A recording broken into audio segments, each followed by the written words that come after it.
bringing you info at the speed of now. What's today's instant insight?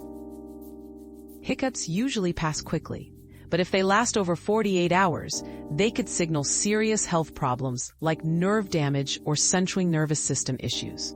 Persistent hiccups that disrupt eating, sleeping, or breathing mean it's time to see a healthcare professional. Don't ignore prolonged hiccups. They might be a sign your body needs attention. Your daily dose of discovery ends here, but the journey of learning never stops. Subscribe and join us again for more answers tomorrow.